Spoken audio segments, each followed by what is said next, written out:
अस्सलाम वालेकुम बच्चों। Hope you all are fine, you all are doing good.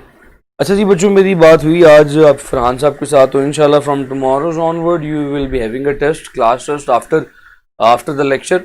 इंशाल्लाह कल से ऑनवर्ड आपका क्लास टेस्ट हुआ करेगा लेक्चर के बाद से, हर लेक्चर के बाद से। और मैंने आपकी वर्कशीट्स भी तैयार कर ली हुई हैं, चैप्टर नंबर 4 की और चैप्टर नंबर 3 की, वो भी आज आप लोगों को मिल जाएंगी। चैप्टर नंबर 5 की तैयार तो हो गई हुई है, मगर मैं वो आज नहीं दूंगा, मैं वो कल दूंगा, ताकि आप लोग एक दो दिन में आज चैप्टर नंबर 3 चैप्टर नंबर 4 की वर्कशीट्स कर ले। उसके बाद जो है फिर आपको चैप्टर नंबर 5 की वर्कशीट दूंगा, 5 और 6 पे उसके बाद साथ साथ देता चला जाऊंगा। ठीक है जी, आगे चलते हैं जी।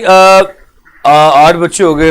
वालेकुम अस्सलाम हमजा, मोमिन वालेकुम अस्सलाम, जफ़ीर, फजर, हाशिर अली, उज़ैर, हैदर और मोमिन, ये बच्चे इस वक्त बैठे हुए जी। सबको वालेकुम अस्सलाम, और सबको पहले मैंने खुद सलाम कर दिया। लेकिन जी बात लेके आज आगे चलूं, आज बच्चे बहुत कम है क्लास में, क्या चक्कर है यार?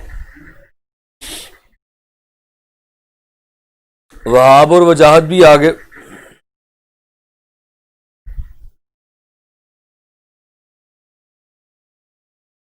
सो शुड वी स्टार्ट, बात शुरू करें जी।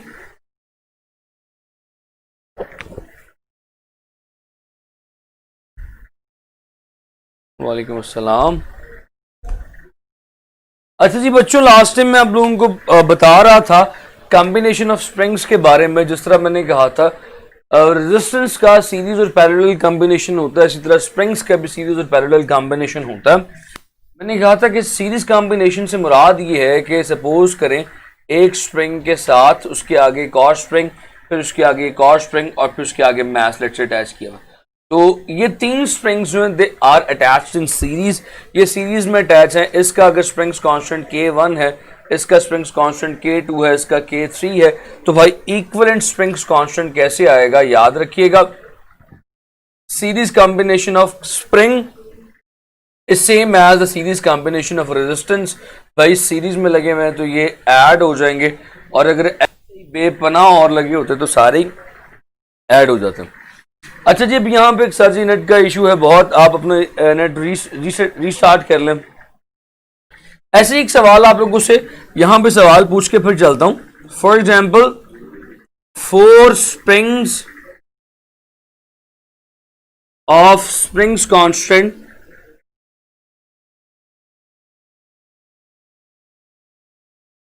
5 are,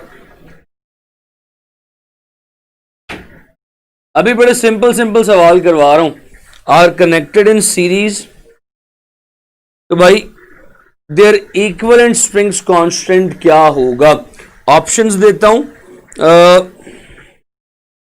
20, option 15, option 25, option D none कर लीजिए। तो याद रखिएगा, अगर कहानी कुछ ऐसे हो कि आपके पास सेम ही स्प्रिंग्स कांस्टेंट की वैल्यू के मुख्तलिफ स्प्रिंग्स हो, कहता है कि you have 4 springs of spring constant 5, यानी कि 4 स्प्रिंग्स हैं जिनमें से हर एक की वैल्यू 5 है। तो ऐसे सवाल को करने का एक शॉर्टकट है जो हम सीरीज कॉम्बिनेशन ऑफ रेजिस्टेंस में भी इस्तेमाल करते हैं। K equivalent is equals to N K. N is the number of springs, K is springs constant. तो भाई यहाँ पे 4 into 5 कहानी बन जाएगी 20। तो correct option would be 20, right? तुम्हारे पास करेक्ट ऑप्शन 20 की आ जाएगी। सो हम 20 को मार्क करके फिर आगे चलते हैं। लेट्स टॉक अबाउट, शाबाश Wahab, let's talk about parallel combination. Parallel combination में क्या कहानी होती है?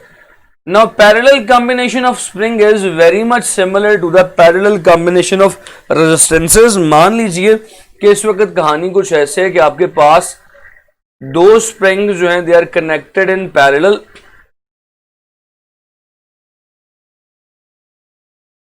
और फिर उनके साथ एक स्प्रिंग लगा हुआ है। तो भाई इनका स्प्रिंग्स कांस्टेंट रिजल्टेंट क्या होगा? इसका स्प्रिंग्स कांस्टेंट K1 है, इसका K2 है, तो जनाब इनका रिजल्टेंट जो होगा that will be very much similar to the parallel combination of resistance. K equivalent is equal to 1 over K1 plus 1 over K2।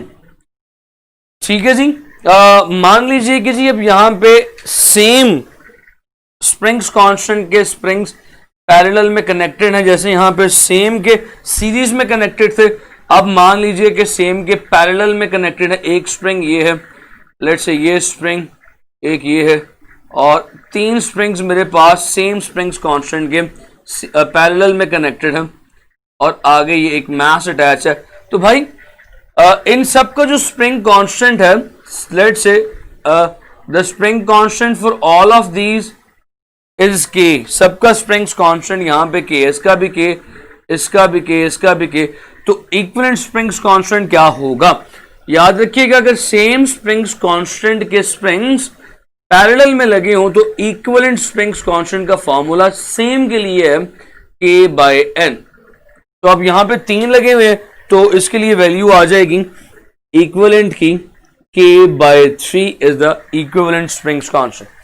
ठीक है जी, तो इससे एक कदम आगे और बढ़ते हैं, एक अगले कॉन्सेप्ट की जाने बढ़ते हैं।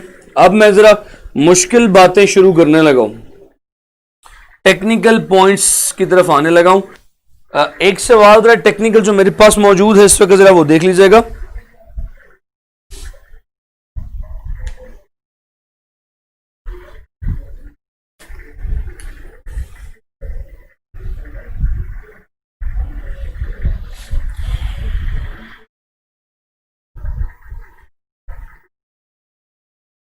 लीजिए, सवाल बड़ा मजे का आ गया, बस ये सवाल करवा के फिर नेक्स्ट कॉन्सेप्ट की तरफ बढ़ूंगा। कहता कि for the following arrangement, question है जी, for the following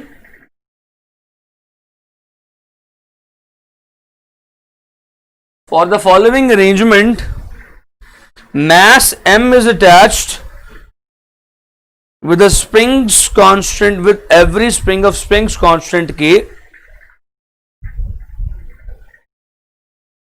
mass m is attached with the springs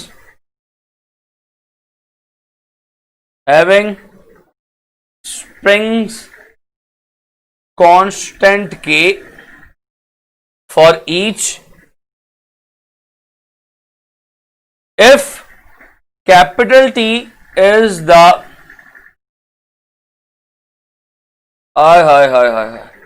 time period of single spring। मुश्किल सवाल और मजे का सवाल और इंपॉर्टेंट सवाल, what will be the time period of arrangement? मैं अरेंजमेंट ड्रॉ कर लूं, फिर सवाल को जरा तसल्ली के साथ समझाता हूं। अरेंजमेंट कैसी है अरेंजमेंट कैसी है जरा वो देख लीजिएगा।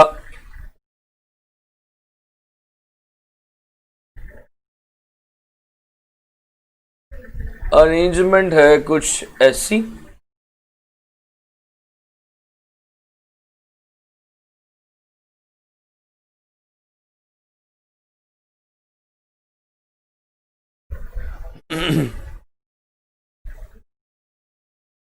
ऐसे तीन स्प्रिंग्स हैं जनाब, वो आपस में इस तरह से कनेक्टेड हैं। सवाल बड़े गौर से सुनिएगा। तीन स्प्रिंग्स हैं, वो आपस में ऐसे कनेक्टेड हैं, हर एक का स्प्रिंग्स कांस्टेंट के है, इसका भी के है, इसका भी के है, ये मास m है। कहता है मान लो, जो गौर करना, कहता है मान लो अगर एक ही स्प्रिंग अटैच होता मास के साथ, तो भाई इस अकेले का भी स्प्रिंग्स कांस्टेंट के होता, इसका मास m होता। अगर मैं इसे डिस्प्लेस करके छोड़ता तो ये अपना एक चक्कर टाइम पीरियड टी में मुकम्मल करता। कहता कहानी ऐसे है कि ये तीन स्प्रिंग्स कनेक्टेड हैं आपस में, मास m है, अगर इसे खींच के छोड़ूंगा तो ये अपना टाइम पीरियड कितनी देर में मुकम्मल करेगा, नया टाइम पीरियड क्या होगा। ऑप्शंस आपके सामने दिए देता हूं। पहली ऑप्शन है जी, option A is 1 over under root 2t, option B is under root 3 over 2t, option C is 3 over under root 2t, और फिर लास्ट ऑप्शन है D is under root 3 over 2 total into t। जी इस सवाल को जरा solve कीजिए। फिर मुझे जवाब दीजिए, उसके बाद आगे चलूंगा। अब्दुल मोमिन, आप नमाज पढ़ लीजिएगा, लेक्चर फिर आप बाद में सुन लीजिएगा रात को या जब भी आपको टाइम लगे। फटाफट से जवाब दीजिएगा, फिर आगे चलूंगा।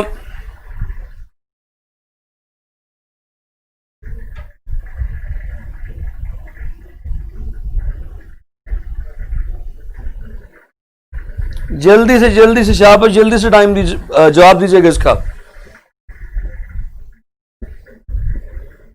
बच्चे किधर गए सारे? 20 बच्चे ऑनलाइन हैं, सारे गायब हो गए।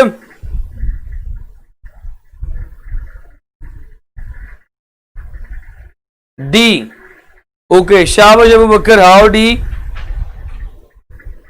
How D.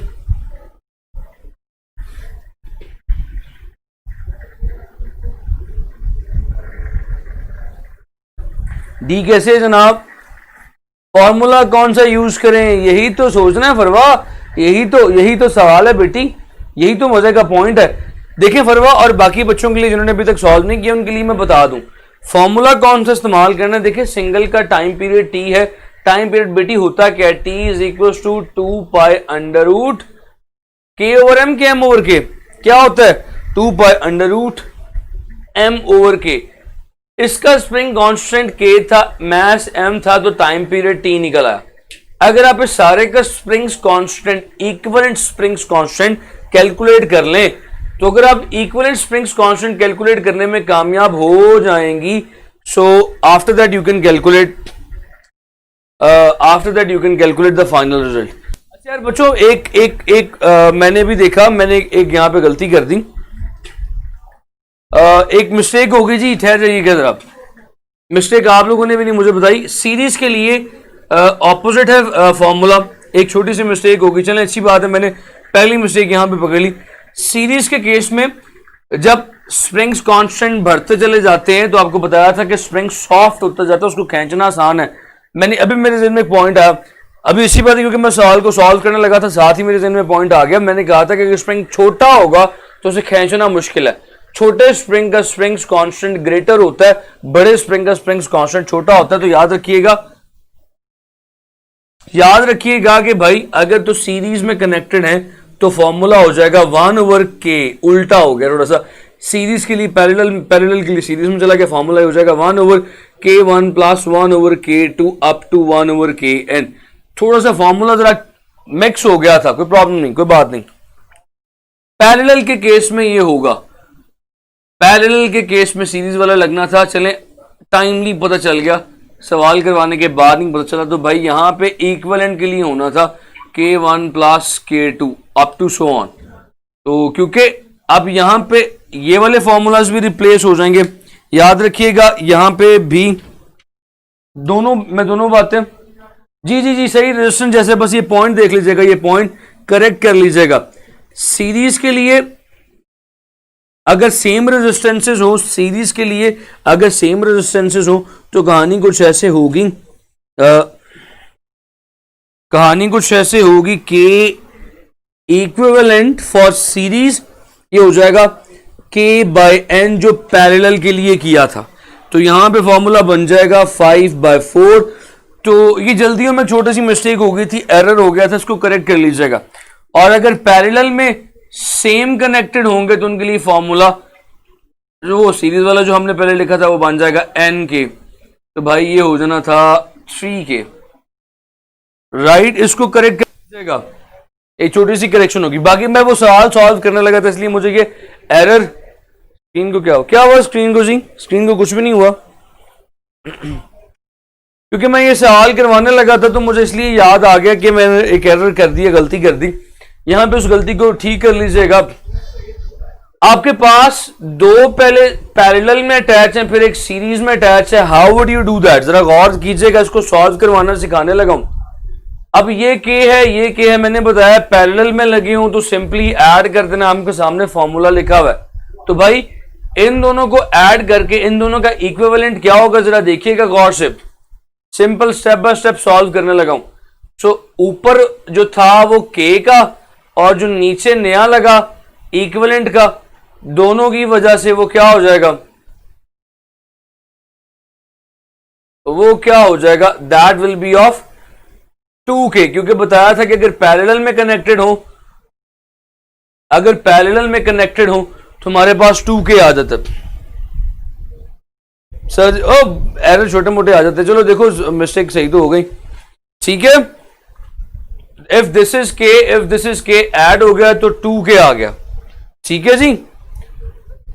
इससे आगे चलते हैं। अब आपका ऊपर k है, नीचे 2k है, सीरीज में कनेक्टेड है, तो सीरीज का फॉर्मूला लगा दें 1/k। नहीं, यहां पे जगह नहीं है करने की, यहां पे 1/k equivalent is equals to 1/k plus 1/2k। अब जरा इनको सॉल्व कर लीजिए। 2k विल बी और एलसीएम, तो जनाब आ जाएगा, जवाब आ जाएगा 1/k equivalent is equals to 2k। ऊपर चला गया k से, नीचे k है, नीचे 2k है, तो ऊपर 2 आ गया, इधर 2k इधर 2k प्लस 1 आ गया। सो भाई k इक्विवेलेंट क्या हो जाएगा, डायरेक्टली करने लगा हूं 3 plus 2k, 3 plus 3 2 plus 1 3, 3/2k उल्टा दिया, 2k/3 स्टेप डायरेक्ट कर दिया। उम्मीद है समझ आ गई होगी, स्टेप की समझ आई भाई। तो आपके पास k इक्विवेलेंट आ गया। अब टाइम पीरियड में यही k की वैल्यू पुट करोगे। देखो टाइम पीरियड क्या होगा, t dash 2 pi under root m/2/3k। तो भाई इसको जरा सेट कर लो, अरेंज कर लो, ये क्या हो जाएगा, t dash is equal to 2 pi under root 3m/2k। तो भाई 3/2 अंडर रूट से जब बाहर लाओगे तो t dash is equal to under root 3/2 under root m/k।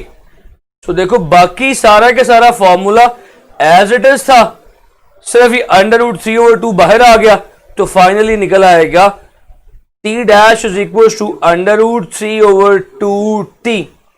So it becomes under root 3/2t, right. बड़ी सिंपल सी बात है, कैलकुलेशन सारा सोल्यूशन मैंने आपके सामने कर दिया। सो विच ऑप्शन इज करेक्ट, वो आप लोगों ने जो तुक्का मारा था वो तुक्के वाली ऑप्शन आपकी करेक्ट हो गई, ठीक है। लेट्स मूव ऑन, इससे एक कदम आगे चलते हैं। पॉइंट समझ में आया तो बताइएगा, otherwise I will wait. Point समझ में आया तो बताएं, मैं वेट कर लेता हूं। शाबाश।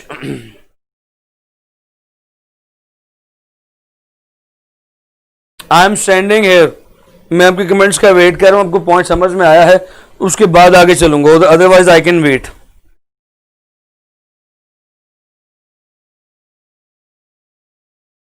एक स्प्रिंग्स कांस्टेंट का क्वेश्चन और भी करवा देता हूं, मगर पहले आप बताएं आपको ये पॉइंट समझ में आया, फिर आगे चलूंगा।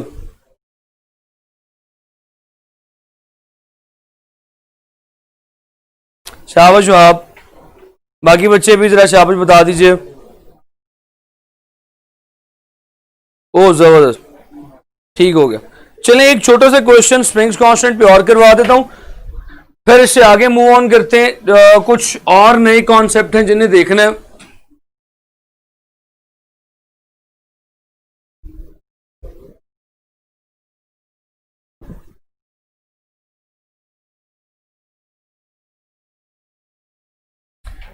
एक सवाल और देखिएगा,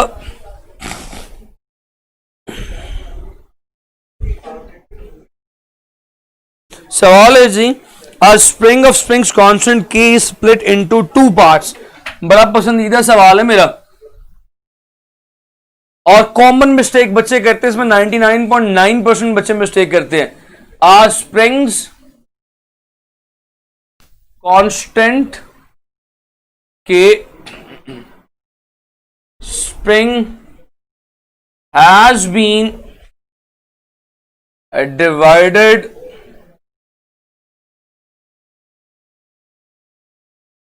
into 2 parts, 2 हिस्सों में डिवाइड किया गया, 1:2। कौन से 2 हिस्से, 1:2। The springs constant of larger one is, option A ले लीजिए 3/2 के, ऑप्शन बी ले लीजिए 2/3 के, और सी ले लीजिए 2 के, ऑप्शन डी ले लीजिए के इटसेल्फ। तो क्या ख्याल है कौन सा जवाब ठीक होगा? I am waiting for the answer. बच्चों जवाब देंगे फिर आगे चलूंगा।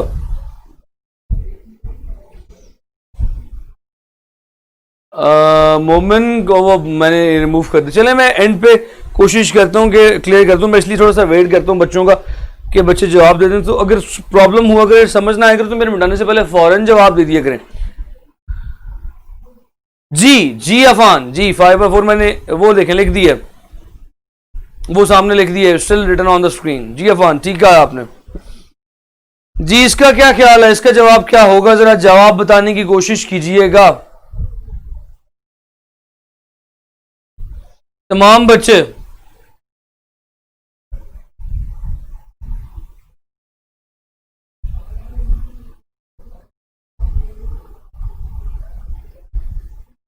मैं वेट कर रहा हूं भाई।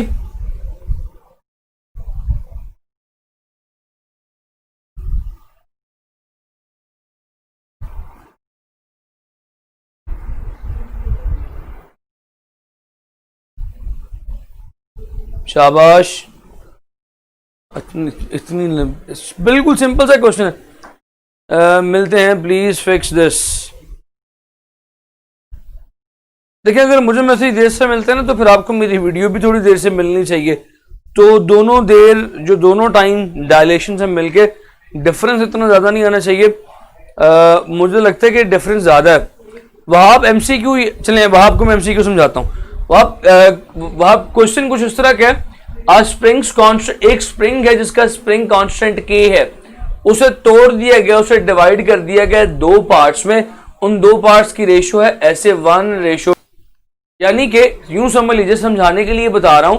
कोशिश किया करें कि सवाल को थोड़ा सा खुद भी समझने की कोशिश किया करें, क्योंकि पेपर में there will be no one. इसी प्रैक्टिस में हमें आदी हो जाना चाहिए कि हमें समझना कैसे। मान लीजिए कि ये पूरे के पूरा स्प्रिंग है जिसका स्प्रिंग कांस्टेंट के है, इसको तोड़ा ऐसे कि इसके दो पार्ट्स इस तरह के बने, एक छोटा हिस्सा जिसकी रेशो 1 है और एक बड़ा हिस्सा जिसकी रेशो डबल है, यानी जो बड़ा हिस्सा है वो इसका डबल है। तो भाई पूरे का स्प्रिंग कांस्टेंट था के, हमें तोड़ने के बाद जो ये बड़ा हिस्सा आया इसका स्प्रिंग कांस्टेंट क्या होगा वो चाहिए।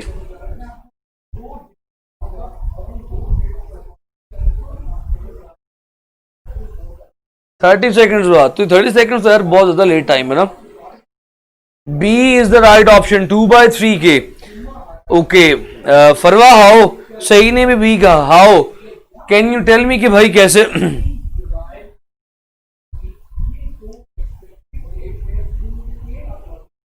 क्या ख्याल है जी, बताइएगा जरा।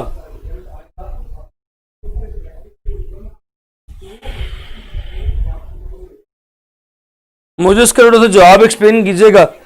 यस सर, आफान सही कह रहा है।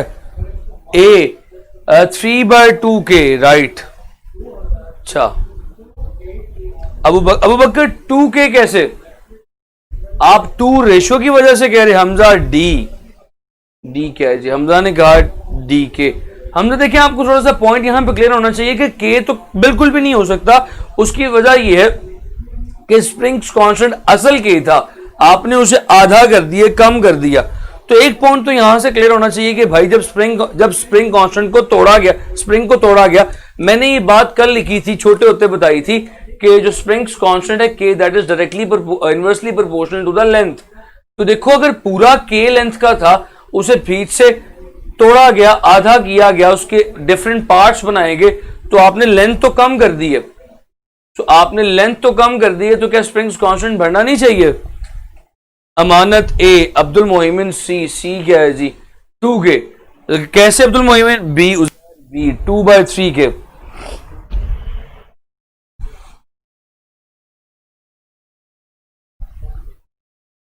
चलिए ये के को मैं निकाल देता हूं। ये के तो पॉसिबल ही नहीं किसी सूरत भी, क्योंकि मैंने आपको रीजन दे दी। मैं आपको एक और ऑप्शन के की जगह दे देता हूं, नन। चलिए मैं थोड़ा सा सॉल्व करता हूं। आप लोगों ने कोशिश कर ली जवाब देने की, मैं इसको सॉल्व करने की कोशिश करता हूं। देखिएगा जब आपने तोड़ा, बड़ी सिंपल सी बात है। ये पूरे का पूरा के था, एक रेशो, ये पूरे की पूरी लेंथ एल थी, एक लेंथ बन गई 1L, एक लेंथ बन गई 2, एक लेंथ पूरी की पूरी लेंथ को ब्रेक किया इन रेशियो 1:2, यानी कि इन सिंपल वर्ड्स में समझाने की कोशिश करता हूं। जुमले पे गौर कीजिएगा, रेशियो का क्वेश्चन है। अगर ये पूरी लेंथ, मैं लेंथ के साथ उसको सॉल्व करूंगा, अगर ये पूरी लेंथ L है तो क्या ये वाला पार्ट इस तरह से लिखा जा सकता है 1/3L फर्स्ट पार्ट को, शॉर्टर साइड को।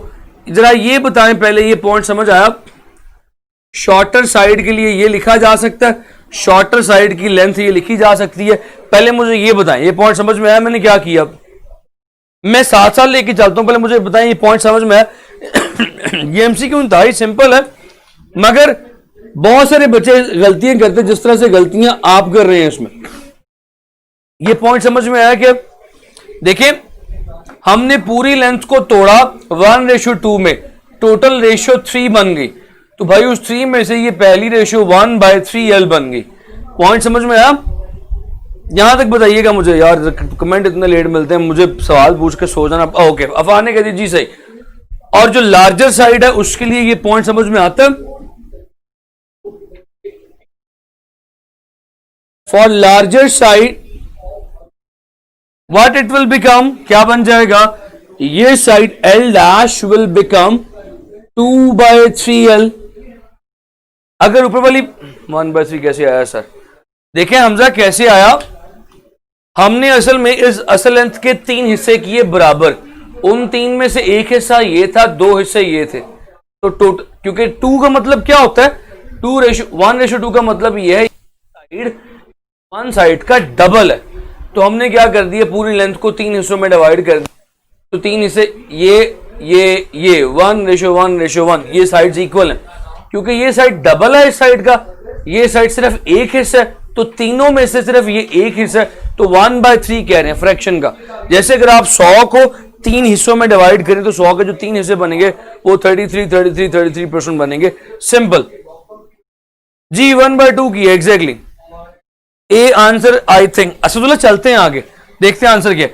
तो देखो L' मेरे पास आ गई, जो नया स्प्रिंग्स कांस्टेंट K' होगा, K' would be equals to some constant, मैं इस प्रोपोर्शनलिटी को इक्वालिटी में कन्वर्ट कर रहा हूं, सम कांस्टेंट ओवर L'। सो भाई L' की जगह L' की वैल्यू पुट की जाए, so K' would be equals to some constant over 2/3L। Got it? तो भाई ये L ऊपर चला, 3 ऊपर चला जाएगा, it will become K' is equal to 3 constant over 2L। तो भाई देखो ये जो सारी की सारी चीज है कांस्टेंट ओवर L, तो ये तो K है, तो K' will become 3/2K। Simple, A option is correct, inverse of L। जी, इनवर्स ऑफ L। शाबाश अब्दुल मोहिमिन, ठीक हो गया। इस तरह से ये क्वेश्चन करना था, ये इतना सिंपल सवाल है, और बहुत सारे बच्चे गलती हमेशा गलती कर देते होते हैं। आगे चलता हूं जी इससे एक कदम। Let's talk about amplitude and displacement. चंद एक छोटी छोटी सी बातें, छोटे छोटे से पॉइंट्स डिस्कस कर लें, फिर उसके बाद आगे मूव ऑन कर जाएंगे।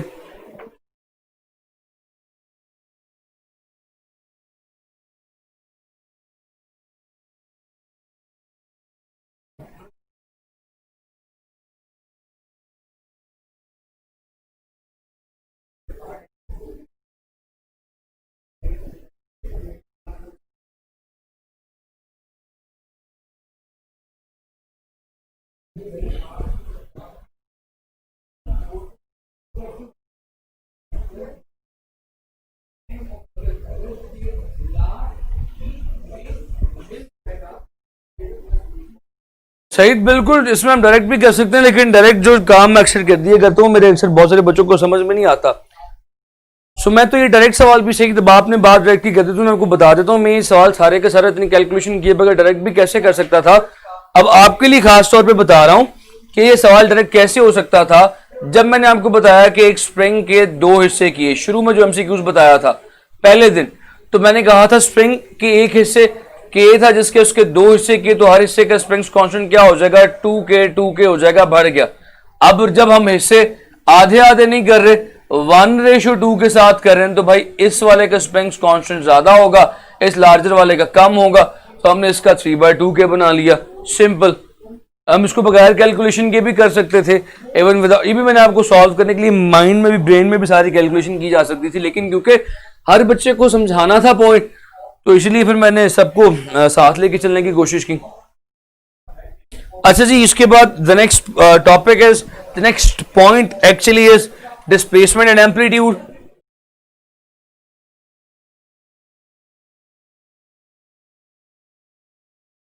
भाई डिस्प्लेसमेंट और एम्पलीट्यूड को तो पहले तो एम्पलीट्यूड को समझते हैं, डिस्प्लेसमेंट की हेडिंग दे दी, लेकिन पहले एम्पलीट्यूड को समझते हैं। मान लीजिए कि मेरे पास एक सिंपल पेंडुलम है जो कि एक सिंपल हार्मोनिक मोशन कर रहा है, तो भाई ये उसकी एक्सट्रीम पोजीशन, दोनों उसकी एक्सट्रीम पोजीशन मैंने आपके सामने ड्रॉ कर दी। जी एग्जैक्टली, इसके बावजूद भी गलतियां इसमें बहुत ज्यादा होती हैं, सही। हालांकि मैं शुरू में यही कहा था कि this question is very much simple, मगर 99.9% बच्चे इसमें गलती करते हैं, 99.9% बच्चे इसमें गलती का शिकार हो जाते हैं, सिर्फ कंफ्यूजन का शिकार हो जाते हैं। जिस तरह आप लोग शुरू में हो रहे थे 2/3 के, सब बच्चों ने ये बताया था 2k इज लार्जर। जी 2k इज लार्जर, बिल्कुल ऑब्वियसली बताया था कि जब एक स्प्रिंग को हाफ करेंगे, छोटा करेंगे, लेंथ कम करेंगे, तो भाई उसका स्प्रिंग्स कांस्टेंट बढ़ जाएगा। लेंथ हाफ की, स्प्रिंग्स कांस्टेंट डबल हो गया। अब्दुल्ला सी तो बड़ी सिंपल बात है, तो पहले दिन करके हम तीसरे दिन पे आगे हुए। आगे चलने से तो बात समझ में आती है। सो मैं बता ये रहा था कि मीन पोजीशन से लेके एक्सट्रीम पोजीशन तक के फासले को एम्पलीट्यूड कहते हैं। Amplitude is denoted by x not. बड़ी अहम बात है, जरा गौर से सुनिएगा। मैं आगे चलता हूं, कमेंट का इंतजार कर रहा था मैं। मेन पोजीशन से बॉडी जब ट्रेवल करते हुए एक्सट्रीम पोजीशन तक जाती है, तो जो फासला तय करती है that is x not. X not बोले तो एम्पलीट्यूड। अब एक सवाल बड़ा मजे का आता है, एम्पलीट्यूड क्योंकि पढ़ा रहा हूं तो फिर एक सवाल भी करवा देता हूं। What is the total distance, जुमले पे गौर कीजिएगा, total distance in time period T. जब बॉडी अपने टाइम पीरियड टी मुकम्मल करती है तो कितना फासला तय करती है। टाइम पीरियड से क्या मुराद है, एक चक्कर जब मुकम्मल करती है, तो भाई बॉडी इस मीन से निकली, एक्सट्रीम तक गई, फासला एक्स नॉट तय किया, फिर जब एक्सट्रीम से निकली वापस मीन तक आई, फासला फिर से एक्स नॉट तय किया, जब फिर मीन से निकली अगली एक्सट्रीम तक गई, फासला एक्स नॉट, और एक्सट्रीम से जब वापस मीन तक गई, फासला एक्स नॉट। ये एक चक्कर मुकम्मल हो गया। इस सारे के सारे चक्कर में इसने कितना फासला तय किया, x not plus x not plus x not plus x not. Total distance in time T is 4x not. ये आपकी एक्सरसाइज का भी क्वेश्चन ऐसे जरा जहन में रख लीजिएगा। सर क्लास 11:40 यार वो हुआ ये कि थोड़ी सी टाइमिंग्स चेंज हुई हैं, हम टीचर्स की थोड़ी सी मसरूफियात थी, तो टाइम निकालना, टाइम एडजस्ट करना इसी तरह हुआ। कोई बात नहीं, आपके लिए एक ही बात है, आप उस टाइम लेंगे, इस टाइम नहीं, इट डज नॉट मैटर करता। आप इस टाइम लेक्चर, आप स्कूल में हो, कॉलेज में हो, तो आपके तो टाइम टेबल्स रोज चेंज होते हैं। अभी तो आप घर बैठ के भी अगर आप लेक्चर्स में मतलब ऊपर नीचे होने पे इशू होता है, तो मेरा नहीं ख्याल कि इशू होना चाहिए। बड़ी सिंपल सी चीज है ये। तो क्या ख्याल है, बताओ अब्दुल मोहम्मद। अच्छा आगे चलते हैं। सवाल, अगला सवाल, टोटल डिस्टेंस का सवाल बड़ा कॉमन पूछा जाता है इन टाइम पीरियड टी, तो साथ ही लिख लीजिएगा total displacement in time T. Time T में जो टोटल डिस्प्लेसमेंट कवर होगा वो क्या है। ये सवाल बड़ा मजे का, बहुत इंपॉर्टेंट है, जरा ये सुनिएगा।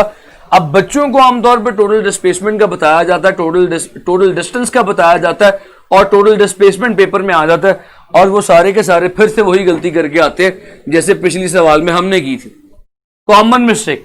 अब टोटल डिस्प्लेसमेंट की कहानी जरा सुन लीजिएगा।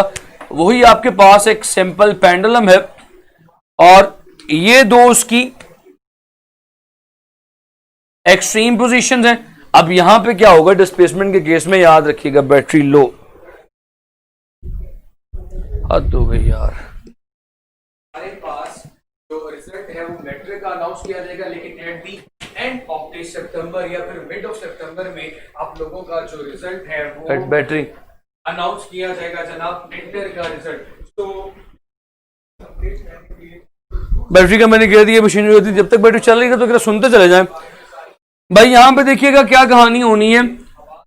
डिस्प्लेसमेंट एक वेक्टर क्वांटिटी है। लेट्स से आप जब सेंटर से राइट पे जा रहे हैं तो डिस्प्लेसमेंट आप पॉजिटिव एक्स नॉट ले रहे हैं, और सर जी सिर्फ 1 मिनट है जाइएगा मैं ये खत्म कर लूं। और जब आप एक्सट्रीम पोजीशन वापस सेंटर की तरफ आ रहे हैं, क्योंकि डिस्प्लेसमेंट है तो वेक्टर है, ये ऑपोजिट डायरेक्शन है, ये माइनस एक्स नॉट हो जाएगा। अब आप उस तरफ जा रहे हैं, लेफ्ट साइड को आपने नेगेटिव कहा था तो ये माइनस एक्स नॉट है, जब वापस आएंगे तो ये फिर प्लस एक्स नॉट हो जाएगा। सो याद रखिएगा आपने गलत जवाब दिया सदुल्ला, क्योंकि डिस्प्लेसमेंट एक वेक्टर क्वांटिटी है, ये साइड भी जीरो ये साइड भी zero, so total displacement in the time period T is zero. यही गलती सारे बड़ी कॉमन किया करते हैं, इसको जरा दुरुस्त कर लीजिएगा। Displacement total displacement in time period T is zero, total distance in time period T is 4x। ठीक है, इसको जरा लिख ले। सर मेरी भी डाल दें, मेरे कैमरे में भी डाल दें। बैटरी बिल्कुल खत्म हो गई है, वो साइन आना शुरू हो गया।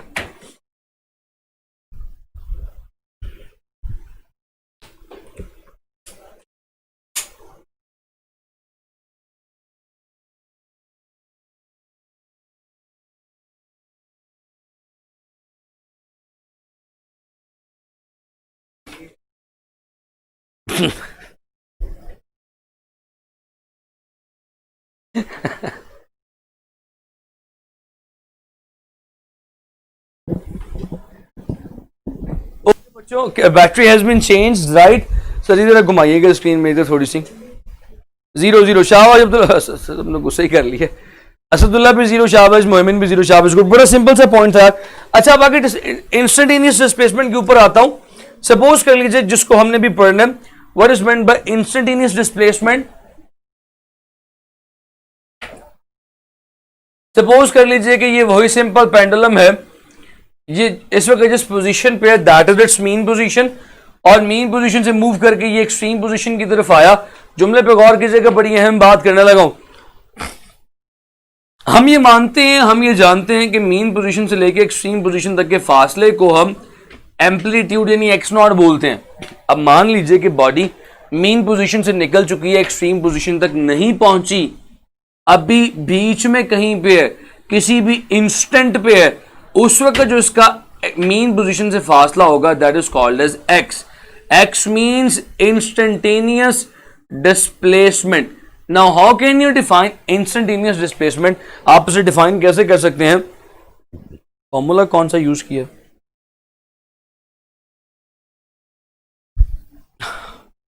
और बेटी उसमें कोई फॉर्मूला इस्तेमाल नहीं किया था, उसमें कॉमन सेंस इस्तेमाल की थी। चले मैं दोबारा करवा देता हूं, हालांकि बड़ा सिंपल सा था। हमें पता है कि डिस्प्लेसमेंट एक वेक्टर क्वांटिटी का नाम है। तो भाई अगर तो हम राइट साइड पे जा रहे हैं, मीन पोजीशन से एक्सट्रीम पोजीशन की तरफ जा रहे हैं, तो हम कहते हैं लेट से यहाँ पे पॉजिटिव एक्स एक्सिस है ना, तो हम कहते हैं कि डिस्प्लेसमेंट लेट से पॉजिटिव है, एक्स नॉट इज पॉजिटिव। फिर जब हम एक्सट्रीम पोजीशन से वापस मीन की तरफ आ रहे हैं, ऑपोजिट साइड पे, इस साइड पे जो डिस्प्लेसमेंट होता है लेफ्ट साइड पे एक्स एक्सिस नेगेटिव है, तो ये डिस्प्लेसमेंट नेगेटिव एक्स है, नेगेटिव एक्स नॉट। फिर जब हम यहाँ से अगली एक्सट्रीम पोजीशन पे जाएंगे, तो क्योंकि लेफ्ट साइड पे जा रहे हैं तो भाई फिर ये भी नेगेटिव एक्स नॉट है। वहां से वापस मीन पोजीशन पे आएंगे तो वो पॉजिटिव एक्स नॉट हो जाएगा। सो टाइम पीरियड मुकम्मल हो गया। इस टाइम पीरियड में कितना डिस्प्लेसमेंट तय किया? Displacement is plus x not minus x not 0, minus x not plus x not total 0। फरवा इस तरह टोटल डिस्प्लेसमेंट 0 आएगा। श्योर आप नमाज पढ़ लीजिएगा अहमद, ये तो रिकॉर्डिंग आप फिर भी सुन सकते हैं, आप आफ्टरवर्ड जाके जरूर सुन लीजिएगा। आखिरी 5 मिनट की रिकॉर्डिंग आपको मिल जाएगी, वो जरूर सुन लीजिएगा, ठीक है। सो टोटल डिस्प्लेसमेंट इज 0 है। मैं बताने के लगा था, इंस्टेंटेनियस डिस्प्लेसमेंट का कॉन्सेप्ट देने लगा था कि मान लीजिए कि बॉडी अपनी मेन पोजीशन से निकल के एक्सट्रीम तक गई, तो टोटल फासला है एक्स नॉट डिस्प्लेस एम्पलीट्यूड। अब मान लीजिए कि ये बॉडी अपने मेन पोजीशन, अपने एक्सट्रीम पोजीशन पे पहुंची नहीं है, मीन से चल पड़ी है, मीन से निकल पड़ी है, सफर शुरू कर दिया, और किसी भी इंस्टेंट पे एक्सट्रीम तक पहुंचने से पहले उसका जो फासला होगा वो क्या कहलाएगा? दैट फासला is called as instantaneous displacement, उस फासले को हम इंस्टेंटेनियस डिस्प्लेसमेंट कहते हैं। And that instantaneous displacement x is given by the formula x naught sine of theta. तो भाई इस फॉर्मूले को कुछ इस तरह से भी लिखा जा सकता है, x is equal to x naught sine of omega T, भी इस फॉर्मूले को लिखा जा सकता है। दोनों फॉर्मूलाज मैंने आपके सामने लिख दिए। अब इनसे रिलेटेड सवालात ऐसे ऐसे कमाल के बताऊंगा, आप परेशान हो जाएंगे, सब उसमें भी मिस्टेक करेंगे, इसको लिख लीजिएगा। फिर उसके बाद एक सवाल और, सवाल नहीं, एक कॉन्सेप्ट और, कॉन्सेप्ट के बाद सवाल करवाऊंगा। एक कॉन्सेप्ट और देख लीजिए।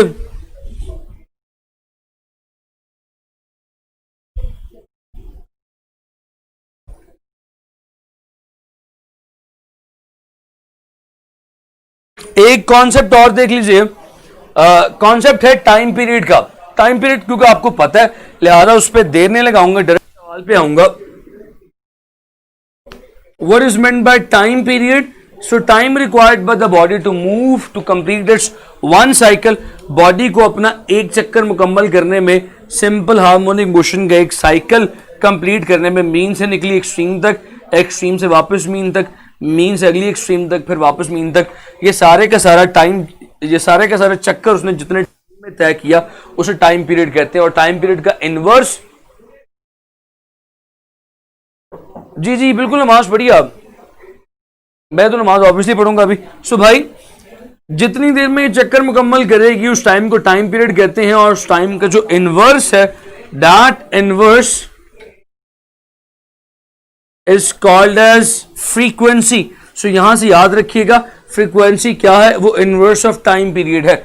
बस एक सवाल देखते जाएं, अगर आप अभी ये जो नमाज पढ़ना चाह रहे हैं यू कैन डू इट, तो नमाज पढ़ लें। अदरवाइज जो बच्चे बैठे हैं वो सिर्फ एक सवाल मेरे साथ देख लें। ये सवाल भी इतना कॉमनली गलत किया जाता है, सवाब की तरह गलत किया जाता है। तो भाई सवाल देखिएगा, सवाल है time required by the pendulum to reach from mean position to half of its extreme position।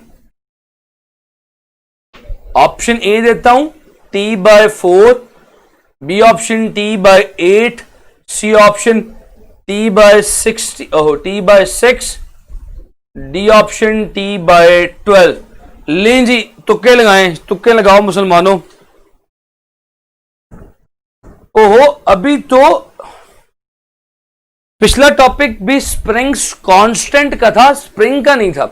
Spring का टॉपिक तो भी आगे करवाऊंगा, पेंडुलम के ऊपर भी अभी आगे बातें मजीद डिटेल में करूंगा। अभी मैं डिस्प्लेसमेंट और टाइम पीरियड को समझाना चाह रहा हूं, अभी ये बातें चल रही हैं। पॉइंट समझ लो, T/8 वजाहत ने जवाब दे दिया, T/8 असदुल्ला ने भी जवाब दे दिया, T/8। आप लोगों ने जिस तरह जवाब दिया ना असदुल्ला, मैं आपकी अप्रोच समझ गया, आपने क्या सोचा और क्या जवाब दिया, ठीक है, शाबाश। बाकी बच्चे भी शाबाश, एक दो जवाब दे दे, फिर मैं इसके सोल्यूशन की तरफ आता हूं।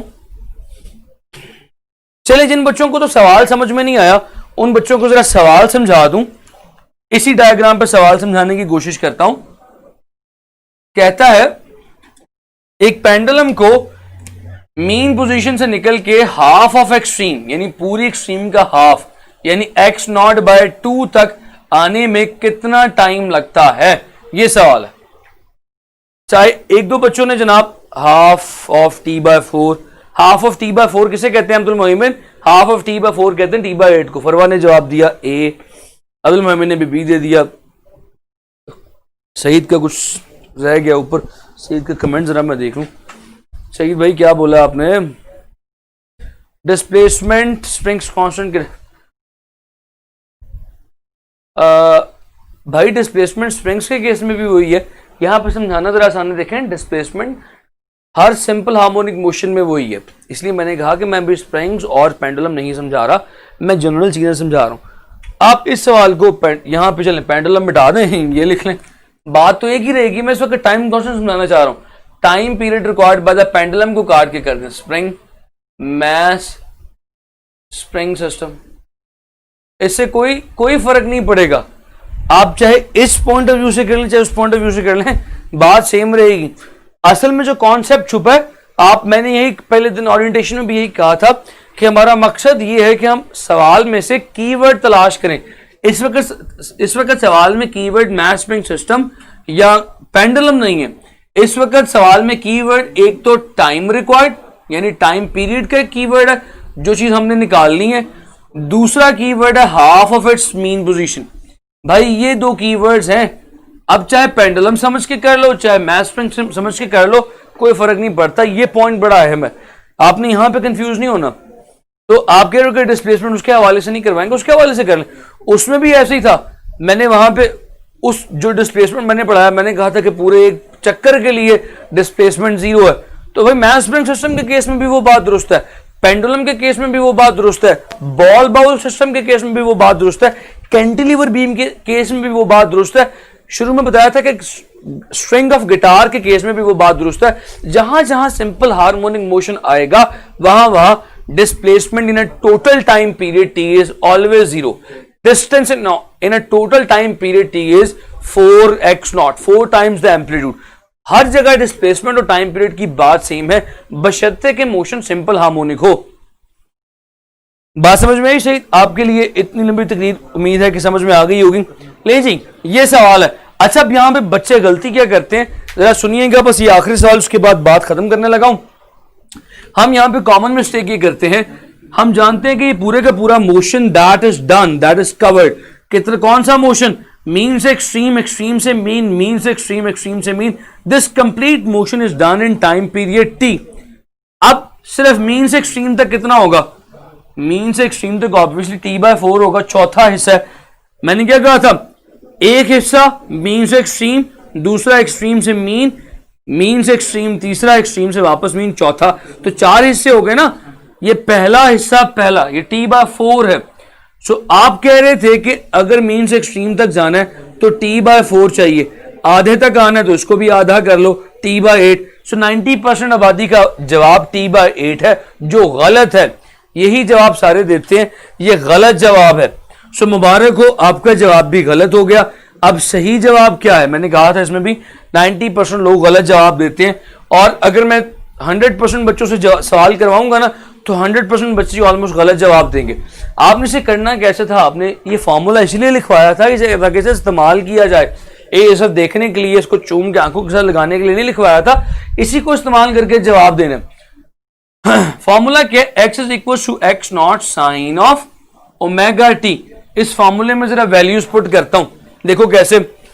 बताया था छोटे होते हैं मैंने आपको, ओमेगा किसके इक्वल होता है, 2π/t के, एक पूरे चक्कर के लिए, पूरा चक्कर मुकम्मल करने के लिए 2π/t है। और x किसके इक्वल है, ये डिस्प्लेसमेंट किसके इक्वल है, from mean to half of extreme, x is equal to x naught by 2, half of extreme है ना, सो एम्पलीट्यूड का आधा है, सो x नॉट बाय 2। बस ये वैल्यूज तुम्हारे सामने आ गई, घुसा दो फॉर्मूले में value. x is equal to x naught by 2 is equal to x naught sine of 2π/T into small t। ये स्मॉल t तुम्हें फाइंड करना है, ये स्मॉल t ही असल फसाद की जड़ है। तो भाई ये काट दो इसके साथ, ये क्या बन जाएगा, 1/2 is equal to sine 2π/T into small t। ये साइन है, वहां पे जाके साइन इनवर्स बना दो, तो ये क्या बन जाएगा, sine inverse 1/2 is equals to 2π/t into 2π/T into small t। Sine inverse 1/2 क्या होता है, साइन इनवर्स 1/2 मैथमेटिक्स के बच्चे हो याद होना चाहिए, sine inverse 1/2 is almost sine of 30 angle of 30 degree. 30 degree का एंगल होता है ये, 30 degree is equal to 2π/T into small t. Now convert that angle into your radians, उसको ऐसे यूनिट्स में कन्वर्ट कर लें। 30 डिग्री रेडियंस में कितना होता है पता होना चाहिए, पाई के, मैं यहां पे किसी और रंग से लिख दूं ताकि मिक्स ना हो जाए।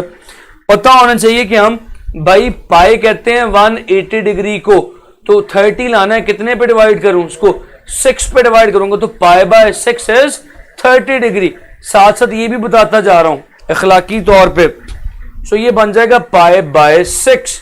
सो स्मॉल टी कैलकुलेट करना है, बाकी सारा कुछ उस तरफ ले जाओ, पाई पाई से कट गया। सो टी नीचे आके डिवाइड हो जाएगा, T by 12 is equal to small T. So the correct option was, कौन सी ऑप्शन करेक्ट हुई? Correct option was D option. ये गलती आप सब लोगों ने की है, बहुत बड़ी गलती आप सब लोगों ने की है। सर जी पॉइंट समझे हो? जल्दी से बताओ ये पॉइंट समझ में आया कि नहीं आया?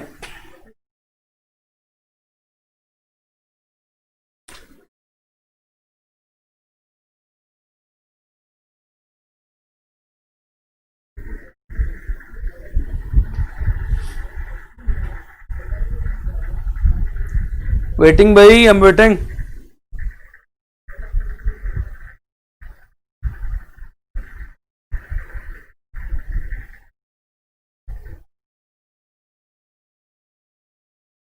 एंगल को सेपरेट कैसे कर सकते हैं? मैं एंगल को ऐसे सेपरेट कर सकता हूं, ये देखिएगा, साइन थीटा लिखा हो तो मैंने बचपन में पढ़ा था omega is equal to theta by T. So भाई थीटा किसके इक्वल होगा? ओमेगा टी के इक्वल होगा। थीटा की जगह थीटा की वैल्यू पुट कर दी, सिंपल सिंपल ये काम किया मैंने। ठीक है फरवा? ये कॉमन सेंस के खिलाफ नहीं है, कॉमन सेंस इसके खिलाफ जरूर हो सकती है। पॉइंट समझे हो? सही। चलो फिर एक सवाल और देखो ना, मुझे मजा आना शुरू हुआ जरा जब मेरी ना असल में डीजल गाड़ी है, आहिस्ता आहिस्ता गर्म होती है। जब मैं गर्म होना शुरू होता हूँ उस वक्त आप फौत हो जाते हैं सारे। क्लियर? लेकिन उम्मीद से ज्यादा थोड़ा कॉम्प्लेक्स था। It was not complex, pretty simple. ये शॉर्ट मेथड ही तो है। ये तो तुम लोगों को सॉल्व करना सिखाया तो लॉन्ग हो गया, वरना अब तुम लोगों को याद हो गया होगा। देखो ये मेरे ख्याल में भूलेगा नहीं, सब ये याद हो गया होगा, तो ये शॉर्टेस्ट मेथड ही है। अब सवाल मैं फिर बदलने लगा हूं, फिर आप लोगों ने गलत करना है इंशाल्लाह, मुझे पता है। देखें, नो सर ये नहीं, फिर कहां पे फरवा बेटी? अब मैं आपको अगला सवाल देता हूं, आप लोगों ने फिर, मुझे बड़ा यकीन है आप लोगों ने वो भी गलत करना है। नाउ मैथ्स में वो सिंपल पेंडुलम लिख लेते हैं, मैथ स्प्रिंग सिस्टम लिखे, जो मर्जी लिखें, कोई फर्क नहीं पड़ता। Time required by the pendulum reach from, hi hi hi hi hi. अगला सवाल फिर से बहुत मजे का है।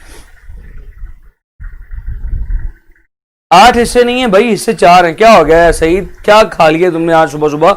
घूम गए हो यार तुम तो, आज बहकी बहकी बातें कर रहे हो। 8 हिस्से कहां से हो गए? मैंने दिखाया भी ये 4 हिस्से हैं।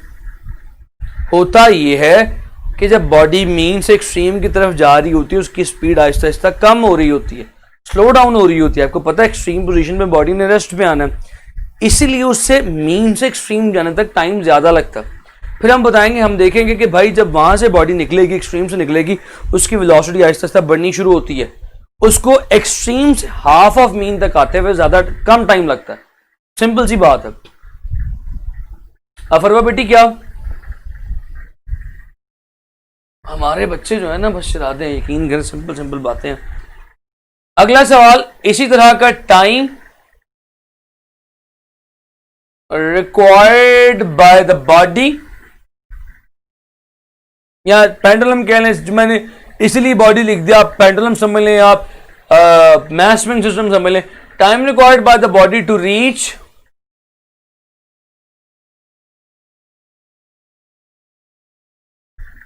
फ्रॉम एक्सट्रीम, चलें ऐसे करते हैं, मैं आपको मजे का एक और तरीका बताता हूं। टू रीच फ्रॉम, ऐसे कर लो, हाफ, ऐसे, हाँ ये एक और सवाल भी, लेकिन वो बाद में दूंगा। Half of mean to extreme.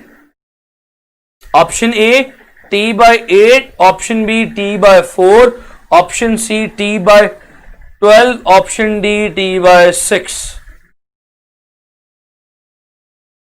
फिर से वो सवाल,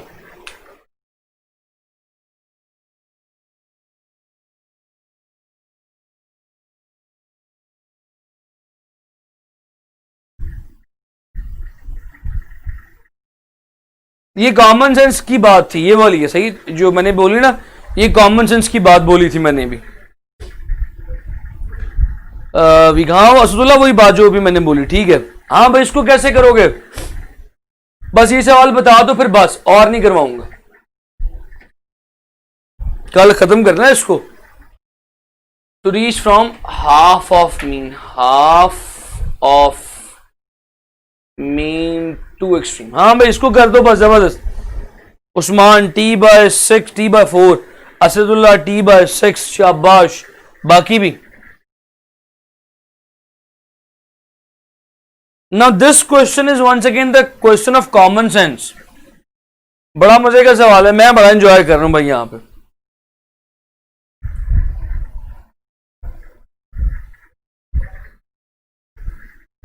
देखो, छोड़ो सोचना, मैं बताता हूं कैसे करना है। देखो यहां पे वही सिंपल पेंडुलम, ये उसकी एक्सट्रीम पोजीशन, उसके टोटल जर्नी का चौथा हिस्सा। ऐसे ही है। हैदर ने फिर जवाब दिया गलत, उस्मान ने भी जवाब दिया गलत। अब देखो, मीन से एक्सट्रीम तक टोटल सफर जो है वो T/4 का है, क्योंकि ये चौथा हिस्सा है। और मैं ये बता चुका हूं अभी पिछले सवाल में कि मीन से हाफ ऑफ एक्सट्रीम तक, मीन से हाफ ऑफ एक्सट्रीम तक सफर कितनी देर में हुआ था? T/12 में। तो बाकी आधा कितनी देर में होगा भाई? इतना सिंपल सा सवाल है, ये आधा कितनी देर में होगा, उसको x कह लो। सो भाई T/12 plus x is equal to total कितना आया? T/4। So x is equal to T/4 minus T/12। लिया एलसीएम, 4 नीचे 12 आ गया, 4 3 3 ऊपर चला गया, 3t, ये ऊपर आ गया, 1 आ गया, तो हो जाएगा 2t/12। 2t/12 कट गया t/6। D option. सिंपल यार, ना करो ऐसे। हाँ भी, बातें समझ में आती हैं।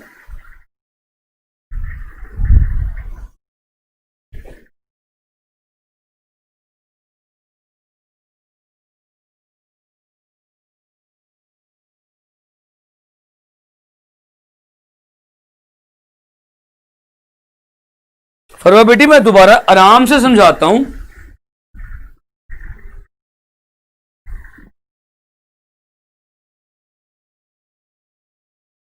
ये देखिएगा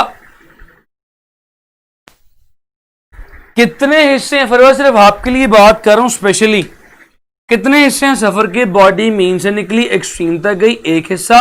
एक्सट्रीम से वापस मीन तक आई, दूसरा हिस्सा। मीन से दूसरी एक्सट्रीम तक गई, तीसरा हिस्सा। उस एक्सट्रीम से वापस मीन तक गई, 4 हिस्से। इन चार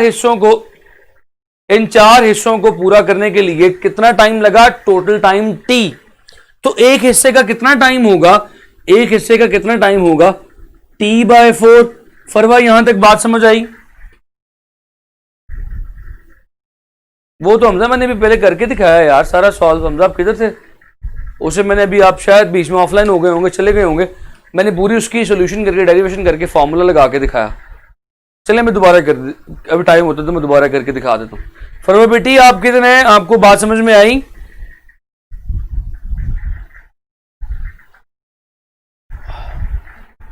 फरवा देखो बेटा, अब आप सवाल करके बच्चे खुद गायब हो जाते हैं ना, तो बड़ा गुस्सा आता है।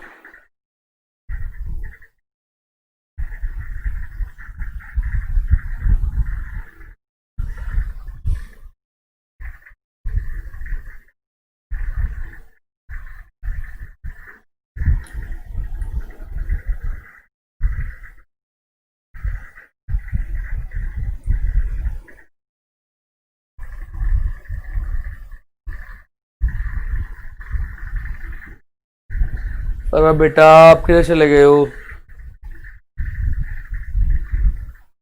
क्योंकि मैं इंडिविजुअल एक बच्चे का सेट करता हूँ।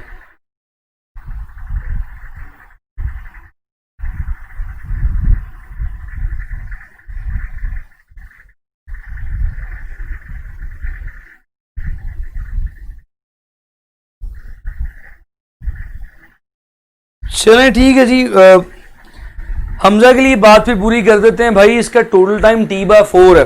शुरू में सवाल किया था मीन से सेंटर तक आने के लिए कितना टाइम चाहिए, तो उसके लिए मैंने कहा था फॉर्मूला लगेगा, वो आपके सामने लिखा हुआ है, x is equal to x naught sine of omega T. ठीक है, दोबारा देख लो जिनको समझ में नहीं आई। हाँ जी मैं समझाने लगा हूं। तो भाई ये देखो हाफ ऑफ एक्सट्रीम है, तो x की जगह x नॉट बाय 2, पूरे फासले का हाफ है हमजा, ये हो जाएगा x naught is equal to sine omega बताया था 2 पाई बाय कैपिटल टी को कहते हैं, और साथ ये स्मॉल टी आ गया। तो भाई ये कट गया, इसके साथ x नॉट के साथ कट गया, ये हो जाएगा 1/2 sine of 2 pi by capital T into small T. Sine उधर जाके साइन इनवर्स हो जाएगा, साइन इनवर्स 1/2 कहते हैं 30 डिग्री को। 30 डिग्री को जब रेडियन में कन्वर्ट करेंगे हो जाएगा, ये हो जाएगा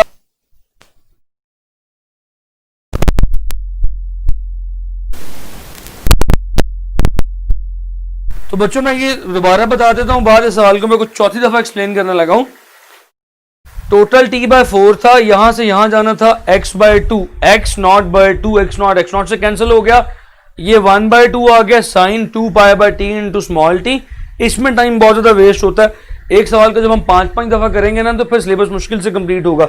अब ये आपका भी कोई फॉल्ट नहीं, इसमें फॉल्ट है, बीच में इशू आ गया, एक दफा कैमरा डेड हो गया, एक दफा बैटरी माइक की बंद हो गई। खैर आगे चलते हैं। जब ये 1/2 sine 2 pi by T into small T आ गया, साइन उधर जाके साइन इनवर्स हुआ, साइन इनवर्स 1/2 कहते हैं 30 डिग्री को। 30 डिग्री को जब रेडियन में कन्वर्ट किया तो ये पाई बाय 6 हो गया। Now pi by 6 is equal to 2 pi by capital T into T. Pi pi से कैंसिल हो गया, टी ऊपर चला गया, 2 नीचे आ गया, सो टी ओवर 12। सो भाई इस एक मीन से लेके हाफ ऑफ एक्सट्रीम तक जाने में कितना टाइम लग रहा है, t/12। हमजा आपके लिए ये बात की है, हमजा आपके लिए ये बात की है। सो भाई यहां तक कितना टाइम लगा, t/12। अब हाफ ऑफ मीन से एक्सट्रीम तक जाने के लिए कितना टाइम लगेगा, इसको कह दिया x। भाई ये टाइम है अब x, ये x फाइंड करना है। टोटल टाइम शुरू में बता दिया था t/4 है, मीन से एक्सट्रीम तक का टोटल टाइम t/4 है। सो भाई ये t/4 है, ये t/12 है, ये फाइंड करना है। तो भाई t/4 माइनस t/12, टोटल में से ये साइड माइनस कर दी तो t/6 आ गया। यानी कि अब जो सवाल था वो था time required by the body to reach from half of mean to extreme, यानी हाफ ऑफ मीन से एक्सट्रीम तक जाने में कितना टाइम लगेगा, was the correct ऑप्शन। बात समझ में आई यार? तुमने नहीं किया हमजा, अब छोड़ो यार, वो किया किसने किया, टेक्निकल फॉल्ट है, ऐसे कर लो, टेक्निकल फॉल्ट पे डाल देते हैं ना बात। हो गया जी, पॉइंट समझ में आ गया। सो जी मैं आपके 15 मिनट ऊपर ले गया, कोशिश करूंगा कि कल चैप्टर को वाइंड अप कर लूं, और कोशिश किया करें मेरे साथ जुड़े रहा करें, ठीक है? अरे सर सही तो ठीक हो जा, मेरा बूट मैंने उठा के यहां से कैमरे में से मारना है। ठीक हो गया जी, थैंक यू सो मच, अपना ख्याल रखिएगा, अल्लाह हाफिज।